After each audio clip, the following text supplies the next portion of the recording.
Welcome to the Art of Connection, Muslim Matters Edition. I am your host, Bilal Khan, and this piece is about community development. I read a piece recently, an article by Dr. Mohamed Abdul-Azeez. He is the former head of the Salam Center. The article that he wrote was titled The Crisis of Imams in America. And one of the challenges is that the way that the Muslim community has developed, the challenges that it's facing is a little bit different from that of other faith communities. Let's say the Christian community, you typically find one of two types of models. And this is what he points out in his article. Model number one is you have, as I understand it, corporate franchise clergy structure, which, there's a franchise system of sort, and they simply establish a place of worship for their local folks, and they place there a local director of sort. And that director, although they're there to provide support for that local community, at the end of the day, they're held accountable by their corporate headmasters.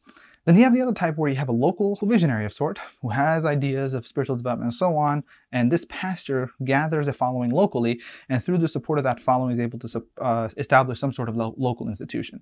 And from there, begin his practice and build a community that way. But he's kind of like the local small business owner who is the majority shareholder. You can't really get him to step down unless you get a big portion of the community whom he is accountable to, not the board or so on. But if they want him to step down, for the most part, only then would they be able to push him down. Now, the American Muslim community, for the most part, does not follow any of these two. In fact, what they do, they have a what I believe could become the local gym platform center, and I'll go into explaining that in a bit. But essentially, you have a bunch of local folks who want to establish a place to pray. So they come together, form a board, write out the policies, and buy some real estate and make that a place to pray. And then they realize, okay, we need to get an imam, one of two types. Type number one, you either have one who follows exactly what the board tells them to do, performs like an employee, and the growth of that community, however, or lack thereof, is limited due to vision and the creativity of that board, which is essentially to have somebody lead the prayers. And they have these thoughts of, okay, let's grow the community, but they're limited by their own thinking inside their own box. The other type of imam is somebody who's typically either born or raised here, or somebody who's spent a large amount of time here, understands the local community dynamics, and as a result is able to attract a much larger following and a diverse following as well. However, due to their local understanding, they're able to innovate, and their thinking and approach to community building kind of sometimes, many times in fact, goes against the understandings and the policies and the ways of doing things of the board. Therefore, there's conflict and friction. And in the end, since the board is the one who is the steward of the actual real estate and the location, it's the imam that ends up having to step out. And so he does so. As a result, you'll see a huge drop-off in the community, because the community is not coming there for the board, but they're coming there for that individual, that leader that is helping them grow as individuals. But once that leader leaves, the community kind of is left wanting. So this is kind of like the issue here. I was thinking for mosques, and this is a solution that I'm proposing, I think is a good idea that can be applied. Most Muslim communities, in fact, no Muslim community across the US has the policies, procedures, and infrastructure and resources to be a franchise corporate model. We can't be LA Fitness or Gold's Gym, where you can just pop up a building and hire people, and because the system is there. There's no system currently, and so it would be impractical to consider becoming one like that. The other option is you would want to become like that local small business personnel, but the one that's more likely to do that is the imam that gets pushed out, because he has that vision. The only thing that's lacking with that imam is that they probably don't have the business acumen to be able to do that. So one of the things that I think that's interesting about some local gyms is that they follow what is the platform model.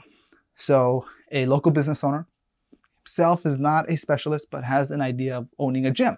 Okay, so what he does is opens a gym, and then he finds people who has specialties and certifications, affiliations with known brands, so to speak.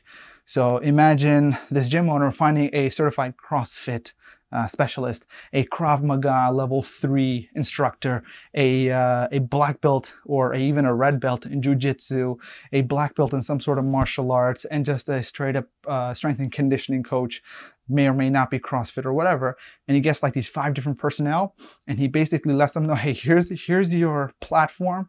I have the facility here. Go ahead and start your practice.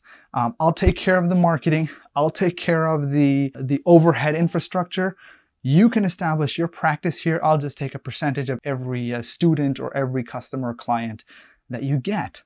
And you're free to practice so long as you don't break any laws or whatever. And I've seen businesses like that thrive because people are going there. I know I went to this one particular gym in Rockville called the Pure Performance Martial Arts Center, where you have so many different styles of martial arts to choose from, and you're attracted to a particular style or a particular specialist, and you only pay for those classes to attend his sessions. Or if you want to get access to the entire roster, then you pay like this high fee.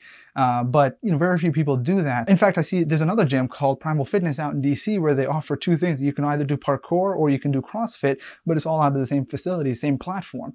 So I'm thinking maybe Massages can offer this kind of setup where they have the platform and they basically seek out professionals and tell them, hey, listen, this is your platform. Use it as your place of practice. We'll take care of the overhead expenses or whatever. It's a basic setup. You wanna go ahead and build a following. This is yours to do. And the more types of those specialists and coaches and leaders that the masjid is able to attract, because it'll be a source of sustenance for that individual. And at the same time, it's a place for people to go to kind of benefit from them. These specialists are not limited to that one location. And I know some of these coaches would have practices in multiple gyms in the same kind of scenario, but they would have a dedicated time that they're going to be at this location for these sessions at these times. And that center is also benefiting from those customers that they get from there. So anyway, this is a thought that I had, and I think it's something that could be applied to the American Muslim community, and it's something worth considering. Let me know what you think of this idea. Is it worth trying out? I think it is. But let me know what your reaction is to this.